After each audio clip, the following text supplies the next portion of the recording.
শেখ হাসিনার স্বৈরাচার শাসনের সময় কেউ তো একটা টু শব্দ করতে পারেনি আন্দোলনের দাবিতে, ধরা এবং মারার জন্য। ওইটার আর কোনো উদ্দেশ্য ছিল না। চিরুনি অভিযান দেখলেন আপনি কখনো, আবার কখনো ডিএমপির চিরুনি তল্লাশি দেখলেন, ব্লক রেড দেখলেন, এগুলো অতীতে যা হয়েছে এর একটাও এক্সপিরিয়েন্স আমাদের ভালো না। আবার অনেককে দেখতে পাচ্ছি উপদেষ্টা হতে পারেনি বলে সরকারের এখন প্রতিদিন 14 গোষ্ঠী উদ্ধার করে দিচ্ছে। জামায়াতের আমির কিছু বলবে এবং সেটা কর্মী শিবিরের বা জামাতের কর্মী সমর্থকরা সেটা মানবে না, সেটা হইতে পারে না। সুপ্রিয় দর্শক, আপনাদের সবাইকে স্বাগত জানাচ্ছি চ্যানেল জেড আয়োজিত নিয়মিত সংবাদ বিশ্লেষণ অনুষ্ঠান জেড ফোকাসে। আপনাদের সঙ্গে আছি আমি সাইদ খান। আর আলোচনার জন্য প্রতিদিনের মতো আজ আমাদের সাথে একজন অতিথি রয়েছেন। আমাদের সাথে আছেন দৈনিক সমকালের বিশেষ সংবাদদাতা রাজীব আহমেদ। রাজীব আহমেদ, আপনাকে স্বাগত জানাচ্ছি। ধন্যবাদ। দর্শক, আপনারা জানেন জেড ফোকাসে আমরা প্রতিদিনই দিনের গুরুত্বপূর্ণ সংবাদ ধরে বিশ্লেষণ করে থাকি, অতিথির মুখ থেকে বিশ্লেষণ শুনে থাকি। আজও আমাদের হাতে বেশ কয়েকটি গুরুত্বপূর্ণ সংবাদ রয়েছে, এগুলোর বিশ্লেষণ শুনবো অতিথির মুখ থেকে। রাজীব আহমেদ, আপনি নিজেও একজন একেবারেই মাঠের রিপোর্টার, এখনো মাঠেই কাজ করছেন। সারা দেশে গত কয়েকদিন ধরে এক ধরনের অস্থিরতা চলছে, মব জাস্টিসটা ব্যাপকভাবে ছড়িয়ে পড়েছে এবং নানান এন্ড থেকে কিন্তু এটির সমালোচনাও হয়েছে। এবং এই মবের পেছনে এক ধরনের উস্কানি এখনো পর্যন্ত দৃশ্যমান, সেটি হচ্ছে যে পতিত ফ্যাসিস্ট শেখ হাসিনা সরকারের অনেকেই নানানভাবে হুইস পার করার চেষ্টা করছে এবং শেখ হাসিনা নিজেও কিন্তু উস্কানি দেওয়ার চেষ্টা করছে এবং কার্যত এক শ্রেণীর নাগরিক কিন্তু সেই উস্কানিতে পা দিয়ে মব জাস্টিসে নিয়োজিত হয়ে গেছেন এবং সারা দেশে এক ধরনের বিশৃঙ্খল পরিস্থিতির সৃষ্টি হয়েছে। এটি নিয়ন্ত্রণের জন্য অন্তর্বর্তীকালীন সরকার কিন্তু যথেষ্ট তৎপর রয়েছে এবং অন্তর্বর্তীকালীন সরকার ইতিমধ্যেই আপনি জানেন যে অপারেশন ডেভিল হান্ট নামের একটি অপারেশন শুরু করেছে, যেটি আসলে যৌথ বাহিনী পরিচালনা করছে। এই অভিযান সম্পর্কে আপনার কাছে জানতে চাই যে এই অভিযানের আসলে প্রয়োজনীয়তা এবং এই অভিযানের ফলাফল কি হতে পারে বলে আপনি মনে করেন? আচ্ছা, আমি একটু পূর্বপর বলি যে বিশৃঙ্খলার যে ঘটনাগুলো ঘটছে এখানে আসলে আমি তিনটি দিক দেখছি। একটি হচ্ছে যে একটি পক্ষ, সেটি হচ্ছে যে শেখ হাসিনা ওই দিন যে ভাষণ দিলেন, উনি পতনের পর 6 মাসে এসে উনি ভাষণ দিলেন, এতে ক্ষুব্ধ একটি অংশ। আরেকটি অংশ যে শেখ হাসিনার পতনের প্রায় 6 মাস হয়ে গেল, এখন পর্যন্ত জুলাই গণহত্যার বিচার এবং বিচার দৃশ্যমান নয় এবং বিচারের গতি কাঙ্ক্ষিত নয়, তারা মনে করছে। এতে একটি ক্ষুব্ধ পক্ষ। আবার আরেকটি পক্ষ আমরা দেখতে পাচ্ছি যাদেরকে উস্কানি দেওয়া হচ্ছে। এই তিন পক্ষের সম্মিলিত যে কর্মকাণ্ড, তাতেই এই অরাজকতা তৈরি হয়েছে, এই বিশৃঙ্খলা তৈরি হয়েছে, এক ধরনের মব কিন্তু মবটা কিন্তু বেড়ে যাচ্ছে। যেমন আমি যদি আপনাকে একটা পলিটিক্যাল রাজনৈতিক বিশ্লেষণ বলি, সেটি হচ্ছে যে বাংলাদেশের রাজনৈতিক দলগুলো নানান সমালোচনা থাকতে পারে, কিন্তু রাজনৈতিক দলগুলোর যে স্ট্রাকচার্ড আপনার কাঠামো, সেইখানে এটা কিন্তু খুবই ডিসিপ্লিনড। যেমন হচ্ছে আপনি একটি সহজ কথা, যে আপনি এখানে ঢাকায় বসে আছেন, কিন্তু আপনি ধরেন যে সুদূর রাঙামাটির পাহাড়ে একজন ব্যক্তির সম্পর্কে জানতে চান, এটা পুলিশকে দিবেন, এনএসআই থেকে দিবেন, ডিজিএফআই কে দিবেন, যাকে দিবেন তার দীর্ঘ সময় লাগবে এটা বের করতে। আপনি বাংলাদেশের বিএনপি, জামায়াত বা আওয়ামী লীগ, এই যে তিনটা পার্টির আপনি এদেরকে দায়িত্ব দেন, 10 মিনিটের মধ্যে আপনাকে জানাতে পারবে যে ওই ব্যক্তি কে, ওই ব্যক্তির চরিত্র কি, ওই ব্যক্তি আদ্যপান্ত জানা সম্ভব, কি দিয়ে শুধু করে ভাত খেয়েছে সেটা বলতে পারবে। কারণ এখানকার যিনি সেন্ট্রাল লিডার আছেন, উনি জেলার সভাপতিকে ফোন করবেন, সেক্রেটারিকে ফোন করবেন যে এটা করো, এটা খুঁজ নাও, এটা খুঁজ নাও। আমাদের দেশে রাজনৈতিক দলের নেতাকর্মী বা সমর্থকরা অনেক বেশি পলিটিক্যাল পার্টির প্রতি আপনার কি বলবো লয়াল, অনেক বেশি লয়াল, পার্টি লাইনই ওন করে।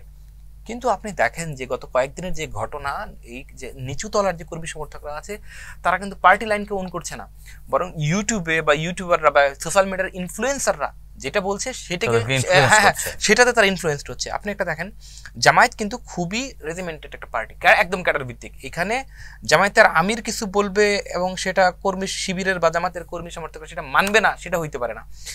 এমনও হবে যে আমির যদি ভুল বলে, এই ভুলকে সবাই মিলে অনুসরণ করবে এবং সবাই মিলে ওই ভুলের মধ্যে ঝাঁপাবে। হ্যাঁ, যেমন 71-এ ভুলের মধ্যে ঝাঁপিয়েছে, 2008-এ ভুলের মধ্যে ঝাঁপিয়েছে। কিন্তু আপনি দেখেন যেদিন 32-এ হামলা হলো, সেদিন জামায়াতের আমির ফেসবুকে একটা স্ট্যাটাস দিল, তারপর কি হলো, উনি নিজেই বললো যে 18,900 গালি খেয়েছেন। তার দলের নিচতলার যে কর্মী সমর্থকরা, তারাই তাকে গালি দিচ্ছে। তাহলে আপনি এই যে বিষয়টা যে খুব স্বাভাবিকভাবে দেখবেন তা তো না। তার মানে পলিটিক্যাল পার্টির যে একদম নিচু তলার কর্মী সমর্থক, তারা কিন্তু পার্টি একই অবস্থা কি বিএনপিরও? হ্যাঁ, একই অবস্থা বিএনপির, যে পার্টি লিডারশিপের চেয়ে বেশি ইনফ্লুয়েন্সড হচ্ছে অন্য কিছুর দ্বারা। এটা একটি বিপজ্জনক দিক কিন্তু এটি আমাদের পলিটিক্সের জন্য একটি বিপজ্জনক দিক। পার্টির গার্ডিয়ানশিপের আন্ডারে যদি নেতাকর্মীরা না থাকে, অন্য কারো দ্বারা যদি গাইডেড হয় বা অন্য কারো দ্বারা যদি ইনফ্লুয়েসড হয়, সেটা কিন্তু বিপজ্জনক হবে সবার জন্যই। আচ্ছা, তার মানে কি এটা বলা যায় যে পার্টির নিয়ন্ত্রণ নেই কর্মীদের উপরে? পার্টির নিয়ন্ত্রণ কর্মীদের উপরে আছে একটি শ্রেণী পর্যন্ত, কিন্তু আরেকটু নিচে যখন যাচ্ছেন তখন সমর্থক লেভেলে, তখন গিয়ে আপনার নিয়ন্ত্রণ রাখতে পারছেন না। কিন্তু এটা আসলে সমর্থক লেভেল তো নিয়ন্ত্রণ থাকার কথাও না। এটা কিন্তু ছিল না, এটা কিন্তু 6 মাস আগেও 7 মাস আগেও ছিল না। আমি কারণ নাম বলছি না, এই মুহূর্তে কয়েকজন সোশ্যাল মিডিয়ার ইনফ্লুয়েন্সার, ওনারা এত বেশি মানে ইনফ্লুয়েন্সিং হয়ে উঠেছেন যে তাদের কথা শুনছে মানুষ, নিচু তলার লোকজন। এই একটি বিষয়। দ্বিতীয় একটা বিষয় যেটা আমি বলছি যে শেখ হাসিনার ভাষণ, দেখেন যে শেখ হাসিনা, এবং আপনি যদি সেটি বলেন তাহলে এই যে গণ অভ্যুত্থানে যে ছাত্র নেতারা নেতৃত্ব দিয়েছিলেন, তাদেরকেও তো আমরা এইসব মবের কিছু কিছু জায়গায় সশরীরে আমি আপনার কাছে এই জিনিসটা আসবো, আমি মাঠের রিপোর্টার হিসেবে এই জিনিসটা আপনার কাছে আসবো। দেখেন, প্রথম জিনিসটা হচ্ছে, এক নম্বর যদি আপনি শুরু করেন শেখ হাসিনার ভাষণ, শেখ হাসিনার আপনি সেই দিনের ভাষণ যদি শুনেন, তো যারা আন্দোলন করেছে জুলাই আগস্টে, যারা রাজপথে ছিল, তারা তো ক্ষিপ্ত হবে, খুবই স্বাভাবিক। আচ্ছা, কারণ হচ্ছে এই ভাষণটাতে উনি কোনো রকম অনুশোচনা, কোনো রকম অনুতাপ, কোনো রকম অপরাধ বোধ প্রকাশ পায়নি। উনি ওই সেই পুরনো জায়গায় আছেন যে ওনার বিরুদ্ধে ষড়যন্ত্র হয়েছে, উনি একজন এঞ্জেল, উনি একজন দেবদূত, উনি দেশকে বেহেশত বানিয়ে ফেলছিলেন, কিছু লোক এসে ওনার এই ওনাকে স্বর্গচ্যুত করেছে। এই বয়ান তো এই যারা আন্দোলন করেছে, এই বয়ান তাদের কাছে গ্রহণযোগ্য না, এরা একটা ক্ষুব্ধ অংশ। দ্বিতীয় একটা বিষয় দেখেন, আপনি যে বলছেন ছাত্রদের কথা, ওই দিন বেলা 3টার সময় জাতীয় নাগরিক কমিটি এবং বৈষম্য বিরোধী ছাত্র আন্দোলনের যারা একেবারে টপ লিডার, তাদেরকে আমি জিজ্ঞেস করলাম যে এরকম কি বুলডোজার কর্মসূচি আসলে আপনারা করতেছেন, এটা তো খুবই খারাপ বার্তা যাবে। ওনারা তখন আমাকে একদম দায়িত্ব নিয়ে বললেন যে না, এরকম কিচ্ছু হবে না, এরকম কিছুই হবে না। কিন্তু সন্ধ্যার পরে যখন মানুষ বাড়া শুরু করলাম, তখন জিজ্ঞেস করলাম যে কি হচ্ছে আপনারা, তখন বলতেছে ভাই আমরা তো কন্ট্রোল করতে পারতেছি না। তারপরে কি হলো, কিছুক্ষণ পরে দেখা গেল তারাও একে সমর্থন করা শুরু করছে। কেন? তারা যেটা সমর্থন না করতো ফেসবুকে, যে এটা উৎখাত করো, এটা উৎখাত করো, সমর্থন না করলে যেটি প্রমাণ হতো যে তাদেরও এদের উপর নিয়ন্ত্রণ নাই, নেতা হিসেবে তাদেরও কন্ট্রোল নাই। নিজের এই মুখ বাঁচানোর জন্য, আমি যদি বলি যে একেবারে সহজ কথা ভাই, একেবারে নিজের মুখ বাঁচানোর জন্য, নিজের ইজ্জত রক্ষা করার জন্য শেষ সময় তারা ওকে সমর্থন দিয়েছে যে না ঠিক আছে, ডু ইট। আচ্ছা, এই যে এই ঘটনাটা যে 3 দিন ঘটলো, এতে কি অর্জিত হলো? আমি তো দেখতে পাচ্ছি না যে ছাত্র নেতা বা যারা বৈষম্য বিরোধী ছাত্র আন্দোলন বা জাতীয় নাগরিক কমিটি, তাদের কিছু অর্জিত হলো। হ্যাঁ, বিএনপি জামাত হয়তো প্রথম দিন দ্বিতীয় দিন কিছু বলতে পারেনি, তারা ভাবাবেগ বোঝার চেষ্টা করেছে, জনগণের সহজ কথা জনতুষ্টির পলিটিক্স করেছে। তারপরে এসে তো এখন বলতেছে যেটা খুবই খারাপ হয়েছে, এই নৈরাজ্য চলতে পারে না। আচ্ছা ঠিক আছে, গেল এই পার্ট গেল। শেষ অংশে আসে সরকারের অংশ। 5 থেকে 8 আগস্ট দেশে কোনো সরকার ছিল না, সেই সময় নানান রকম ঘটনা ঘটেছে, পুলিশ ছিল না, ঠিক আছে, ঘটনা ঘটে গেছে। ভাই ওই বুধবার থেকে শুক্রবার পর্যন্ত দেশে সরকার ছিল, সরকার থাকলে তো সরকারকে দৃশ্যমান থাকতে হবে। একজনের বাড়ি ঘর, সে যত জঘন্য অপরাধী হোক, ভয়ঙ্কর খুনি হোক, আইনি প্রক্রিয়া, হ্যাঁ ভয়ঙ্কর খুনি হোক, তার বাড়িতে তো হামলা হইতে পারে না, তার বাড়িতে তো আগুন গ্রহণযোগ্য না। তো সেটা প্রতিরোধ করার দায়িত্ব তো সরকারের। সরকার তো এই জায়গায় সম্পূর্ণ ব্যর্থ হয়েছে, এবং সরকার যে আছে সেটাই তো দৃশ্যমান হয়নি 2-3 দিন। আপনি দেখেন যে এইখানে ভাঙা হচ্ছে, ওখানে ভাঙা হচ্ছে, আশেপাশে পুলিশ টুলিশ কিছু নেই। এবং একই দৃশ্য গাজীপুরে দেখলাম যে ছাত্ররা সেখানে গিয়ে আওয়ামী সন্ত্রাসীদের দ্বারা যে ন্যাক্কারজনক হামলার শিকার, সেখানে ওনারা গেলেন, ওনারা হামলার শিকার হলেন। এখন প্রশ্নটা হচ্ছে ওনারা গেলেন কেন? 1 নম্বর প্রশ্ন আসবে, ওনারা গেলেন কেন? ওনাদের এই যাওয়ার দায়িত্বটা কে দিল? ওই এই কাজটাই তো অপরাধ। আকামুল মোজাম্মেল অপরাধী, আকামুল মোজাম্মেল উনি, হ্যাঁ, যে উনি কি করেছেন, উনি 71-কে আপনি দেখেন যে ওনার 71 পরবর্তী 72-এর যে ভূমিকা, 72-এর ভূমিকা তো গতকাল থেকে যে আলোচনাটা এতদিন শুধুমাত্র যারা পড়াশোনা করতেন তারা জানতেন, কিন্তু 72-এ যে মোজাম্মেল হক সাহেব, যিনি অ্যান্থনি মার্কেসের অ্যান্থনি সাহেবের যে বই ব্লাড বাথ অফ বাংলাদেশ, সেইটা হুমায়ুন আহমেদের যে দেয়াল, ওনারা যে তথ্যসূত্র সহজে লিখেছেন যে 1972 সালে এপ্রিল মাসে টঙ্গীতে একজন ব্যবসায়ী যাচ্ছিলেন, ওনার গাড়ি আটকিয়ে ওনাকে খুন করে ওনার স্ত্রীকে ধর্ষণ করা হয়েছিল। ধর্ষণ করার পর সেই নারীর মরদেহ 3 দিন পর টঙ্গী ব্রিজের নিচে পাওয়া গিয়েছিল। তৎকালীন মেজর নাসির সাহেব মোজাম্মেল হককে গ্রেপ্তার করেছিলেন। তারপরে মোজাম্মেল হকের বাবা ভাইয়েরা বঙ্গবন্ধুর পায়ে গিয়ে পড়ে, শেখ মুজিবুর রহমান সাহেব পায়ে পড়ে একটা কিছু বোঝালেন যে এটা আওয়ামী লীগের উপরে নিপীড়ন হচ্ছে। তখন ওনারা বললেন যে ঠিক আছে, মোজাম্মেলকে ছেড়ে দাও, ওই অফিসারকে উইথড্র করো। তো এই ঘটনা তো আচ্ছা যাক, মোজাম্মেল সাহেবের চরিত্র বিশ্লেষণ করতে চাচ্ছি না, সেটা হচ্ছে মোজাম্মেল সাহেব যাই হোক, তার বাড়িতে হামলা তো গ্রহণযোগ্য না, ছাত্ররা সেটি কেন করলো? আচ্ছা, দ্বিতীয় একটা বিষয় যেটি হচ্ছে যে সরকারের অবশেষে দেখা যাচ্ছে যে একটু প্রোয়েক্টিভ ভূমিকা, যে অপারেশন ডেভিল হান্ট, এখন এখানে একটা কথা আছে ভাই, সেটা হচ্ছে যে আওয়ামী লীগ যে কাজটা করেছে সেই কাজটা যদি সরকার করে তাহলে তো মানুষের প্রত্যাশা পূরণ হবে না। যেমন আওয়ামী লীগ নানান রকম অপারেশন চালিয়েছে। আওয়ামী লীগ 2013 সালে মানুষের বাড়িঘর বুলডোজারতে ভেঙেছে, স্পেশালি সাতক্ষীরা এলাকায় এবং বাগেরহাট এলাকায়। ওই এলাকায় একেবারে নাস্তানাবুদ করে দিয়েছিল। বিএনপি জামাতের নেতা কর্মী, এমপি, উপজেলা বিএনপির একজন ইউনিয়ন পরিষদের চেয়ারম্যান ছিল আনোয়ার সাহেব, জামাতের একজন এমপি ছিলেন খালেক সাহেব, ওনাদের বাড়ি একেবারে বুলডোজারদের সমান করে দিয়েছিল র্যাব বিজিবি গিয়ে। তো আমরা তো এইটা থেকে মুক্তির জন্যই তো 5 আগস্ট হলো, মানুষ জীবন দিল। এখন এই বুলডোজার কালচার যদি আবারও থাকে, এটা তো অ্যাকসেপ্টেড না, এটা প্রত্যাশিত না। দ্বিতীয় আরেকটি বিষয় আপনি দেখেন যে কিন্তু এই চলমান পরিস্থিতি নিয়ন্ত্রণের জন্য সরকারকে তো কোনো না কোনো উদ্যোগ, হ্যাঁ, অপারেশন ডেভিল হান্ট। এখন আমার বক্তব্য হচ্ছে আমরা না, সরকারকে তো উদ্যোগ একটি নিতে হবে, না হয়তো মব ডে বাই ডে বেড়েই যাচ্ছে। রাইট, সরকারকে এখন তো আপনি দেখেন, আপনি অপারেশন ডেভিল হান্টে আওয়ামী লীগের নেতাকর্মী ধরবেন যারা 5 আগস্ট বা জুলাইয়ের সঙ্গে জড়িত ছিল, ঠিক আছে, তাদের ধরবেন, কিন্তু যারা ভাঙচুর করছে ভাই তাদেরও ধরেন। আপনার যদি যারা মবে নেতৃত্ব দিচ্ছে, যারা মবে জড়াচ্ছে, তাদের যদি না ধরেন তাহলে তো এই মব বন্ধ হবে না। এই মব বন্ধ করতে হলে এটা শুধু এরকম না যে আপনি তাহলে তো পরিস্থিতি আবার অন্য ধরনের যদি রূপ নেয়, তাহলে সরকার না পারলে সরকার ছেড়ে দিক, যে পারবে সে দেশ চালাক। আপনি যদি মবের বিরুদ্ধে ব্যবস্থা নিতে না পারেন, আপনি তো বললেন যে সরকার মানে এক ধরনের মুখ রক্ষার জন্য রাজনৈতিক দলগুলো বা আন্দোলনকারীরা শেষ পর্যন্ত এই মবকে সমর্থন দিতে বাধ্য হয়েছে। তো সরকারও তো এরকম বাধ্য হতে পারে, না হয়তো সরকারও তো এই যে জন আকাঙ্ক্ষা থেকে ছিটকেও পড়তে পারে। সেক্ষেত্রে সরকারকে তো কিছু না কিছু করতেই হবে। দেখেন, এই সরকার তো নির্বাচিত সরকার না, কিন্তু এই সরকারের সমর্থিত সরকার, বৈধ ম্যান্ডেট আছে। 5 আগস্ট সেটা প্রমাণ হয়েছে, এই সরকারের ম্যান্ডেট বৈধ। আপনি ধরেন এখন যদি কাগজে কলমে বের করেন তাহলে বলবেন যে শেখ হাসিনা তো 30 ডিসেম্বরের নির্বাচনে নির্বাচিত রাতের ভোটে, ওইটা তো অবৈধ ম্যান্ডেট। কিন্তু এই সরকার নির্বাচিত না হলেও এই সরকার বৈধ, কারণ এই সরকারের জনসমর্থন আছে, ম্যান্ডেট আছে। তো সরকার যখন আপনার দায়িত্ব নিয়েছেন, তখন তো আপনি সরকার, তখন তো আপনি মবের বিরুদ্ধে ব্যবস্থা নেবেন। মব সে যেই হোক, সেটি ছাত্র হোক, আওয়ামী লীগ হোক, বিএনপি হোক, জামাত হোক, হেফাজত হোক, হিজবুত হোক, এটি তো মানে এরকম তো না যে আমি একটা ব্যবস্থা নিব ওটা নিব না। সরকার তো নিউট্রাল, সরকার তো সবার।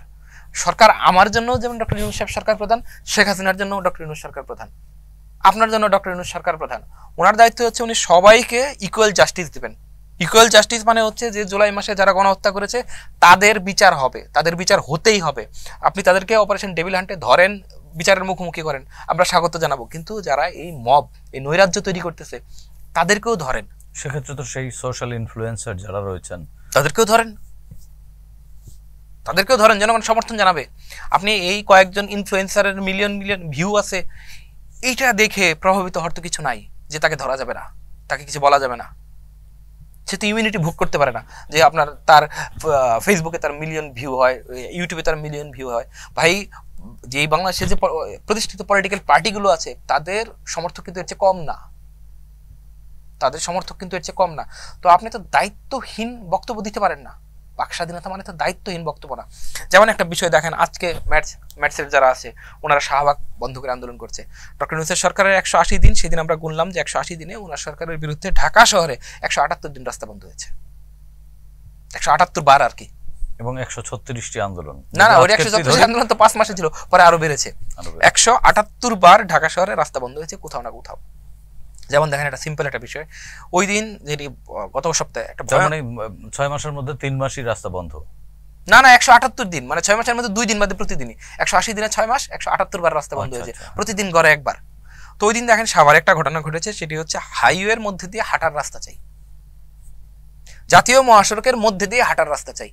ওইখানে যে ডিভাইডার গুলো করা হয়েছে, এই ডিভাইডার ভেঙে দিতে হবে। এটি তো করা হয়েছে হাইওয়েতে যেন নির্বিঘ্নে গাড়ি চলতে পারে, যেন দুর্ঘটনা না ঘটে। এবং মাথার উপর দিয়ে প্রতি 500 মিটার অন্তর অন্তর আপনার ফুটওভার ব্রিজ আছে, আপনি 250 মিটার হাঁটলে একটা ফুটওভার ব্রিজ পাবেন না, রাস্তার মাঝখান দিয়ে হাঁটার জায়গা দিতে হবে। এই জন্য আন্দোলন করে 6 ঘন্টা রাস্তা বন্ধ, ঢাকা আরিচা মহাসড়ক 6 ঘন্টা বন্ধ। আপনারা ভাবতে পারেন যে ঢাকা আরিচা মহাসড়ক 6 ঘন্টা বন্ধ। আজকে ম্যাটস আন্দোলন করছে, ঠিক আছে ভাই, তার যৌক্তিক দাবি থাকতে পারে কিছু, এই দাবিগুলো নিয়ে আপনি সরকারের সঙ্গে বসেন, স্বাস্থ্য মন্ত্রণালয়ের সঙ্গে বসেন। এখন আপনি বলছেন যে আপনাকে ম্যাটস কমপ্লিট করার পর এমবিবিএস এ ভর্তি হওয়ার সুযোগ দিতে হবে। আচ্ছা, এইটা কোনো যুক্তির মধ্যে পড়ে? পৃথিবীর কোনো দেশে এই ঘটনা ঘটছে যে আপনি একটা ডিপ্লোমা করছেন বা একটা ট্রেনিং নিচ্ছেন, ট্রেনিং নেওয়ার পরে আপনি এমবিবিএস এ ভর্তি হবেন? ভাই, আপনার যদি এমবিবিএস ডাক্তার হইতে হয় তাহলে আপনি ম্যাটসে গেলেন কেন? আপনি এসএসসি কমপ্লিট করে সেখানে যান, ডাক্তার হওয়ার আকাঙ্ক্ষা তো খারাপ কিছু না, এটা একটা খুবই ভালো জিনিস, কিন্তু আপনি ম্যাথস কমপ্লিট করে এসে বলতেছেন আমাকে ডাক্তার হওয়ার সুযোগ দিতে হবে, এটা কেমন দাবি? যেই সরকারি সাম্প্রতিক সময় আমরা তিতুমির কলেজ দেখি, হ্যাঁ তিতুমির কলেজ বিশ্ববিদ্যালয় লাগবে, কি যেন লাগবে, এর কোনো জবাব নাই। সরকারি কর্মচারীরা আজকে অবশ্য যাচ্ছে প্রধান উপদেষ্টার কাছে, তাদের বক্তব্য হচ্ছে তাদের 50% বেতন বৃদ্ধি করতে হবে। তো শেখ হাসিনার স্বৈরাচার শাসনের সময় কেউ তো একটা টু শব্দ করতে পারেনি আন্দোলনের দাবিতে। মির্জা ফখরুল সাহেব যেটি বললেন কিছুদিন আগে, 5 আগস্টের আগে কেউ কোনো কথা বলতে পারতো না, এখন সবাই যার যার যত রকম দাবি আছে, বিশেষ করে এই বিভিন্ন প্রতিষ্ঠানের এবং সরকারি চাকরিজীবী যারা আছে, নানান দাবিতে রাস্তায়। এটি তো আবার তাদের এক ধরনের যৌক্তিক ব্যাখ্যাও আছে যে এতদিন এক ধরনের ফ্যাসিজমের মধ্যে তারা ছিলেন, তাদের বাক স্বাধীনতা বা কথা বলবার স্বাধীনতা ছিল না। এখন তো জনগণের সরকার, আচ্ছা ঠিক আছে, এখন জনগণের সরকার এসেছে, আপনি দেখেন এখন কি দেশে জনগণের সরকার আসবার একটা উপক্রম হয়েছে, গণতান্ত্রিক অধিকার আছে, বাক স্বাধীনতার পথ খুলেছে। কিন্তু আপনি একটা জিনিস দেখেন ভাই, এই সরকার তো সবাই মিলে এনেছেন, আপনারা এনেছেন, এবং আপনারা জানেন যে পরিস্থিতি, দেশের পরিস্থিতি স্বাভাবিক না, দেশের অর্থনৈতিক অবস্থা কেমন এটা আপনাকে নতুন করে বলার দরকার নাই, এবং দেশের কোনো মানুষকেই বলার দরকার নাই দেশের অর্থনৈতিক অবস্থা কেমন। যেমন একটা কথা যে আপনারা বলেন যে শেখ হাসিনা আগস্টে পালিয়েছে, শেখ হাসিনা যদি আগস্টেও না পালাতো, শেখ হাসিনা এই আগামী বছরের এই বছরের মার্চ এপ্রিলে পালাতে হতো, একেবারে এটা নিয়তি নির্ধারিত ছিল যে এই বছর পালাতে হতো। কারণ বাংলাদেশ যেইভাবে রপ্তানি বিল গুলো আস্তে আস্তে ডিলে করছিল, আপনি কিন্তু দেখতে পাচ্ছেন যে আপনি এখন পর্যন্ত আপনি কোনো বিল দিতে ব্যর্থ হন নাই, কিন্তু ভাই আপনি তো ডিলে করতেছেন, এই বিলগুলো তো আপনার দিতে হবে। বিদেশি যে ঋণ নিয়েছিলেন, এই ঋণগুলো তো আপনি ডিলে করতেছিলেন, এগুলো তো আপনার দিতে হতো। তখন দেখা যাইতো যে আগামী জুন বা আগামী এই বছরের জুন বা এই বছরের কিছু সময়ের মধ্যে আপনার বকেয়া হয়ে যেত $7-8 বিলিয়ন। আপনি কোথা থেকে পয়সা দিতেন? রিজার্ভের তুলনায় অনেক বেশি। রিজার্ভ আপনার $12-13 বিলিয়ন ব্যবহারযোগ্য, তা আপনার তো নিয়মিত আমদানি তো আছেই, তার সঙ্গে আপনার হচ্ছে বকেয়া। শেখ হাসিনার আমলে শেষের দিকে তো প্রতি মাসে গড়ে $1 বিলিয়ন করে রিজার্ভ কমতেছিল, শেষ দিকে গড়ে $1 বিলিয়ন করে কমতেছিল। এখন একটা ভালো দিক হয়েছে যে আপনার গড়ে $1 বিলিয়ন করে বাড়তেছে রিজার্ভ। এখন একটা বিষয় যেটা হচ্ছে যে আপনি বলেন যে ডক্টর ইউনূস সরকার তো খুব বেশি কিছু করে নাই, তাহলে $1 বিলিয়ন করে কেন বাড়তেছে? এই $1 বিলিয়ন করে বাড়ার কারণ হচ্ছে যে আপনি দেখেন ইউনূস সরকারের বাকি যাই কিছু সমালোচনা করি, দুইটা দিক আছে যে এই সরকারের সময়ে, এই সরকারের প্রথম 6 মাসে শেখ হাসিনার সময়ের শেষ 6 মাসের তুলনায় 27% বেশি রেমিটেন্স এসেছে, তার মানে প্রবাসীরা আমাদের উপরে ভরসা রাখছে যে দেশে টাকা পাঠানো যায়, আর 18% বেশি রপ্তানি হয়েছে। এখন আমি আপনার কাছে একটা প্রশ্ন করি, সেটা হচ্ছে যে আমাদের এতগুলো ইন্ডাস্ট্রিজ এতদিন ইন্টারাপ্ট হয়েছে, উৎপাদন বন্ধ ছিল, নানান আন্দোলন হয়েছে, তো 18% রপ্তানি কিভাবে বাড়লো? 18% রপ্তানি কিভাবে বাড়লো? এইটার একেবারে সরল উত্তর হচ্ছে যে শেখ হাসিনার সময়ে রপ্তানির টাকা দেশে আসেনি, পাচার হয়েছে। এবং এই সরকারের সময় আমদানি কমলো, কিভাবে কমলো ভাই? এই শেখ হাসিনার সময় আমদানির পণ্য আসে নাই, আমদানির নামে টাকা পাচার হয়েছে, রপ্তানির নামে টাকা পাচার হয়েছে। ইউনূস সরকার এসে যার শুধু এই দুটা জিনিস বন্ধ করার, শুধু পাচারটা নিয়ন্ত্রণ বা বন্ধ করতে পারার কারণে আপনি, আর হুন্ডি ব্যবসাটা কন্ট্রোল করতে পারার কারণে আপনি দেখতে পাচ্ছেন যে এই ডলার বাড়তেছে, এবং শেষ 6 মাসে প্রায় $6.5 বিলিয়ন রিজার্ভ বেড়েছে। মানে শেখ হাসিনার সময় প্রতি মাসে $1 বিলিয়ন করে যাচ্ছিল, এখন $1 বিলিয়ন করে যোগ হচ্ছে। আচ্ছা, তো দেশের যে সামগ্রিক পরিস্থিতি, যারা দাবি দেওয়া করতেছে তারা তো মঙ্গল গ্রহ থেকে আসে নাই, তারা তো এই দেশের পরিস্থিতি জানে যে দেশের অর্থনৈতিক কি পরিস্থিতি, তো এই পরিস্থিতির মধ্যে তারা কেন সহনশীল হবে না? তো সেক্ষেত্রে এই ডেভিল হান্টার আসতেছে, শেষ ডেভিল হান্টের পরিণতি কি হবে? ডেভিল হান্টের পরিণতি আসছে, এটা কতদিন ধরে চলবে? দেখেন একটা বিষয় যে একসময় অপারেশন ক্লিন হার্ট হয়েছিল, তারপরে আবার শেখ হাসিনা কি অপারেশন থান্ডারবোল্ট চালাইলো 2013-এ শেষের দিকে, ওই বিএনপি জামাতের লোকজনকে ধরা এবং মারার জন্য। ওইটার আর কোনো উদ্দেশ্য ছিল না। চিরুনি অভিযান দেখলেন আপনি কখনো, আবার কখনো ডিএমপির চিরুনি তল্লাশি দেখলেন, কখনো ব্লক রেড দেখলেন। কোনো কিছুর এক্সপিরিয়েন্স তো আমাদের ভালো না, এগুলো অতীতে যা হয়েছে এর একটাও এক্সপিরিয়েন্স আমাদের ভালো না। দেখেন একটা জিনিস ঘটে, সেটি হচ্ছে যে আগে মানুষকে মারার আগে মানুষের ভাবমূর্তিকে মারতে হয়। যেমন একটা সহজ কথা হচ্ছে, ইউরোপে এক সময় মানুষকে ধরে মেরে ফেলতো, তো মানুষ যদি মানুষকে মেরে ফেলে তাহলে তো বাকি মানুষ, সমাজের লোকজন তো করবে, প্রতিক্রিয়া দেখাবে, এর প্রতিবাদ করবে। তোকে যাকে মারা হতো তাকে মারার আগে তাকে হয় ডাইনি নইলে শয়তান হিসেবে একটা অপবাদ দেওয়া হতো, যে এ ডাইনি, এ শয়তানি, কালো জাদু করে। তখন কিন্তু সে আর মানুষের কাতারে নাই, মানুষের চেয়ে এক কাতার নিচে নেমে গেল, তখন ওরে মারা যায়। বাকি লোকজন তখন বলতে না ঠিক আছে, এটা ঠিক আছে, ও তো ডাইনি, ও তো শয়তান। এই যে আপনি যে ব্লক রেড শেখ হাসিনা করেছে, আওয়ামী লীগ ওপেন করেছে, এই তারপরে হচ্ছে অপারেশন থান্ডারবোল্ট, তারপরে হচ্ছে এই চিরুনি অভিযান, অপারেশন, আচ্ছা এগুলো যখন করতো তখনও কিন্তু যাদেরকে ধরা হবে তাদেরকে কিন্তু মানুষের চেক স্তর নিচে নামানো হতো, চরিত্র হনন করা, আগে চরিত্র হনন করতো যে এরা জঙ্গি, এরা সন্ত্রাসী, আগুন সন্ত্রাসী, দ্যাটস এন্ড দ্যাট ব্লা ব্লা ব্লা ব্লা ব্লা, এগুলো আগে বলে চরিত্র হনন করে তারপরে মারাকে জাস্টিফাই করা হতো। সরকারের যে অপারেশন ডেভিল হান্ট, এটাতে আমার শুরুতেই আপত্তি হচ্ছে নামে, অপারেশন ডেভিল হান্ট, আপনি শয়তান ধরবেন, হুইজ ডেভিল, আচ্ছা শয়তান ধরবেন, তো মানুষ তো শয়তান না ভাই, যে আওয়ামী লীগ করে সে আওয়ামী লীগার, যে দলের কর্মী, তার অপরাধ থাকতে পারে, আচ্ছা হতে পারে, কিন্তু সে তো শয়তান না। তো আপনি কি শয়তান নাম দিয়ে শুরুতেই তারা কি মানুষের চেককাতার নিচে নামিয়ে দিচ্ছেন?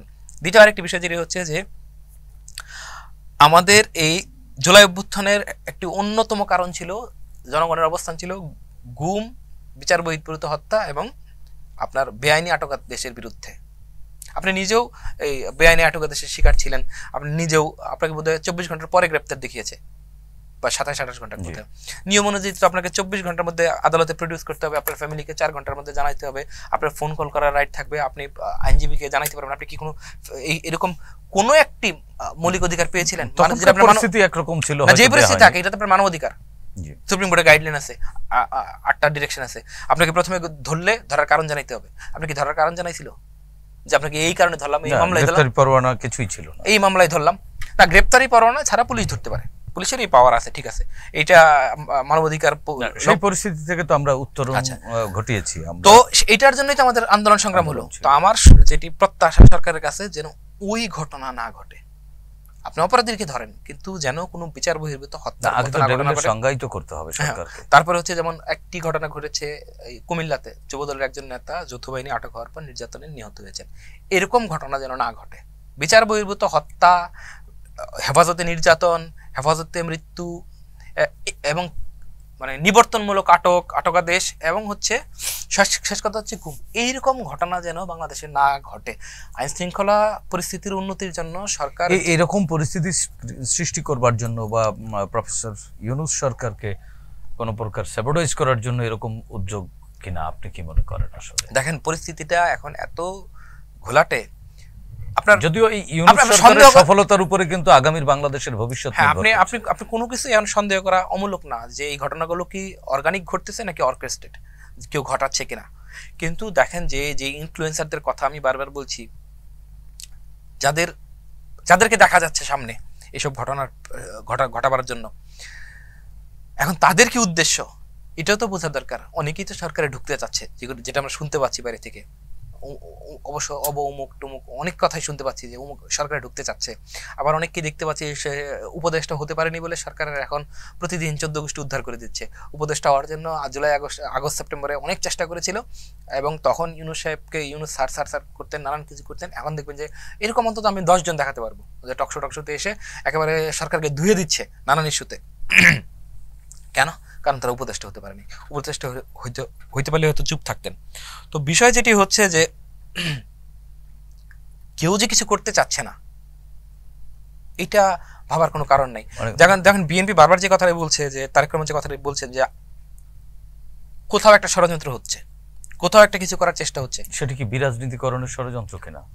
হতে পারে বিরাজনীতিকরণের ষড়যন্ত্র হতে পারে, এখন তো আর মাইনাস থিওরিতে নেই না। নির্বাচনকে বিলম্বিত করার ষড়যন্ত্র হতে পারে, অনেক কিছু হতে পারে, অনেক কিছু হতে পারে। সেটা কারা করতে পারে আসলে? এখন যে কারা করতে পারে সেটা হচ্ছে একেবারে মাঠের বিষয়। দেখেন যে একটা বিষয় যে আওয়ামী লীগ এই দেশ থেকে ক্ষমতা থেকে চলে গেছে, আওয়ামী লীগ দেশ থেকে চলে যায়নি। দেখেন আওয়ামী লীগের লোকজনের হাতে যে পরিমাণ টাকা পয়সা ছিল, তাদের পক্ষে কোনো কিছু করাই অসম্ভব না। এক নম্বর, তাদের পক্ষে অনেক কিছুই করা সম্ভব। দ্বিতীয় একটা বিষয় যে আপনি দেখেন যেটি বেনজির আহমেদ বললেন যে পুলিশের নিচের দিকের লোকজন, এটা তো ভাই সত্যি। যারা আওয়ামী লীগ করে তারাই আমাদের বলতেছে যে এই সরকার এসে একজন নতুন ওসি দিয়েছে, কিন্তু এসআই কনস্টেবল সব তো আগের আছে। পুলিশে এই মুহূর্তে 2,07,000 জনবল আছে। 2,07,000 জনবলের মধ্যে 1,84,000 হচ্ছে আওয়ামী লীগের সময় নিয়োগপ্রাপ্ত। আচ্ছা, এর মধ্যে বাকিরা আগের সময় যারা নিয়োগপ্রাপ্ত তারা আস্তে আস্তে রিটায়ারমেন্টে চলে গেছে। এর মধ্যে আপনি হয়তো 200-300-কে সরকার ফিরিয়েছে, সর্বোচ্চ 300, এর বেশি তো না। আমি কয়েকটা থানার নাম নিচ্ছে না, ওইখানকার ওসি এসআইকে বলছে যে অমুক মামলার আসামি আছে, জুলাই মামলার আসামি আছে, ওকে ধরেন। তো এসআই যাওয়ার আগে ফোন করে দেয় আওয়ামী লীগের নেতাকে, আমরা আসতেছি, আপনি ভাগেন, আপনি ভাগেন। তো আওয়ামী লীগের আসামি ধরা পড়ছে না। তো সরকারের তো এই সীমাবদ্ধতা আছে তো আপনি বলেন যে আপনি যে ষড়যন্ত্রের কথা আসছে, না না আপনি বলছেন না না, আপনি যে ষড়যন্ত্রের কথা বলতেছিলেন, এটা কি ষড়যন্ত্র না?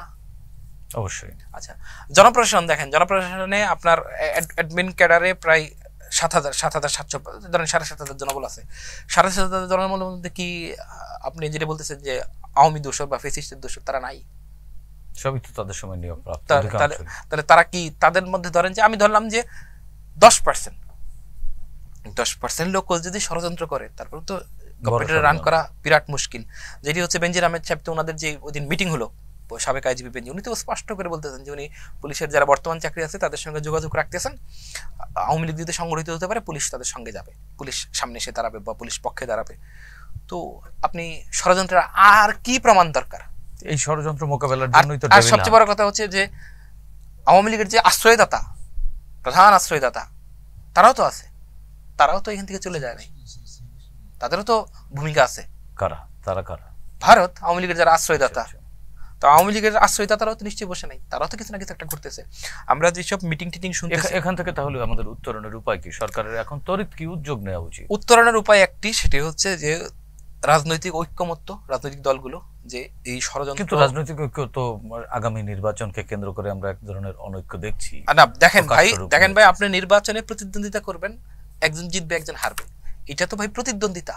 কিন্তু প্রতিদ্বন্দ্বিতাই তো এখন সেই প্রতিযোগিতা থেকে এটা তো প্রতিদ্বন্দ্বিতা, প্রতিপক্ষ হয়ে যাচ্ছে। কিন্তু আপনার তো কয়েকটি নির্দিষ্ট বিষয়, যেমন আমরা আর ফেসিবাদ চাই না, এই বিষয়ে আপনাদেরকে ঐক্যমত, রাজনৈতিক ঐক্যমত দরকার। আমরা বিরাজনীতিকরণ চাই না, আমরা -2, 3, 4 চাই না, এই জায়গায় তো ঐক্যমত মাইনাস রাখতেই চাই না। আমরা সুশাসন চাই, আমরা গণতন্ত্র চাই, আমরা দুর্নীতি চাই না। এইসব বিষয়ে তো অন্তত এইসব বিষয়ে ঐক্যমত হতে কোনো সমস্যা নেই। ক্ষেত্রে বর্তমান অন্তর্বর্তীকালীন সরকারের কি কেমন উদ্যোগ নেওয়া? আচ্ছা, আমি যেটা বলতেছি যে আমরা শেষ করব ছোট করে। রাজনৈতিক দলগুলো এই জায়গায় যদি ঐক্যমত্য পোষণ করে এবং সরকার যদি রাজনৈতিক দলগুলোকে নিয়ে, এবং এই কাজটা তো যেমন আপনি বিএনপি জামায়াতের অফিসে গেলে, জামায়াত আওয়ামী লীগের অফিসে গেলে এইভাবে তো ঐক্য হয়ে যাবে না। ঐক্যর উদ্যোগটা সরকারকে নিতে হবে, যে এই মিনিমাম জায়গাগুলো আমরা ঐক্যবদ্ধ হব, এই যে আমার সরকার এই কাজগুলো আমার এই ঐক্যের জন্য আমার এই কাজগুলো করতে হবে, যেন আর কোনোদিন ফেসিবাদ না আসে, আর কোনোদিন স্বৈরতন্ত্র না আসে। তো সেই কাজটা আমি কতদিনে করবো? 6 মাসে, 8 মাসে, 9 মাসে, এর বেশি তো সময় নেওয়া উচিত না যে এত তারিখে আমি নির্বাচন করব, আমার তফসিল এত তারিখ হবে। আপনি একটা রোডম্যাপ দিয়ে দেন না, একটা রোডম্যাপ তো ফ্যাসিস্টদের বিচারও তো করতে হবে, বিচার, সংস্কার, নির্বাচন, প্যারালালি সবকিছুর একটা রোডম্যাপ দিয়ে দেন যে এইটা আমার টেন্টেটিভ ডেট।